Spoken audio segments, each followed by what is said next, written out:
যেন পুকুর ভরাট করে বাড়ি তৈরিটা একটা রোগের মতো দেখা দিয়েছে। কয়েকদিন আগে আমরা ঘোলার ছবি আপনাদেরকে দেখিয়েছিলাম। এবার সেখানকার ৪ নম্বর ওয়ার্ড, পানিহাটি পৌরসভা ৪ নম্বর ওয়ার্ড, যেখানে হরিকুঞ্জ এলাকা, প্রকাশ্যে পুকুর ভরাট করে বাড়ি তৈরি হচ্ছে। বহু পুরনো পুকুর ভরাট করে এলাকার জমি মাফিয়ারা বাড়ি তৈরি করে ফেলছেন।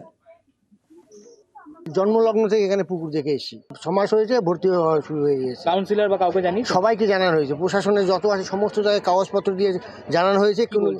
কি বলছে যাবো, দেখছি ব্যাপারটা কি হচ্ছে। এই 3 মাসের ভিতরে এই ফাউন্ডেশন উঠে গেছে। আর ওই যে বললাম গার্ডেন ব্রিচের ঘটনা অনেক মানুষকে সতর্ক করেছে।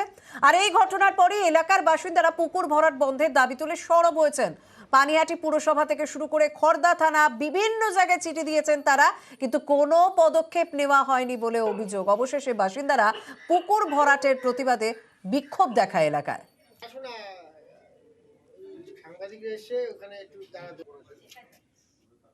তো যারা ওই পুকুরের বলছে, যারা পুকুর, সেই পুকুরের যিনি মালিক নোংরা আবর্জনা মাটি এসব ফেলতো, তারপর লোকাল লোকরা আপত্তি করতো, বন্ধ থাকতো। 2-4 বার পুলিশ এসে লেবারদের তুলেও নিয়ে গেছে। এগুলি সবই কিন্তু আমার শোনা, যে এটা 15 বছরের উপরে সমস্যা।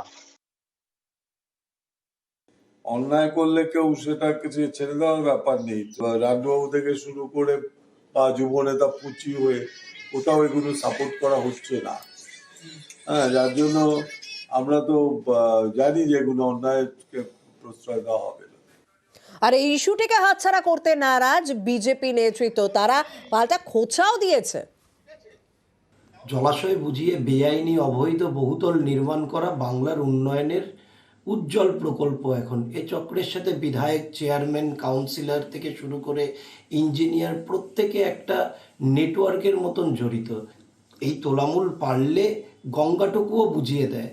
যেটুকু জল বেঁচে আছে সেটাতে এ সরকারকে বিসর্জন না দিলে মুক্তি পাওয়া যাবে না।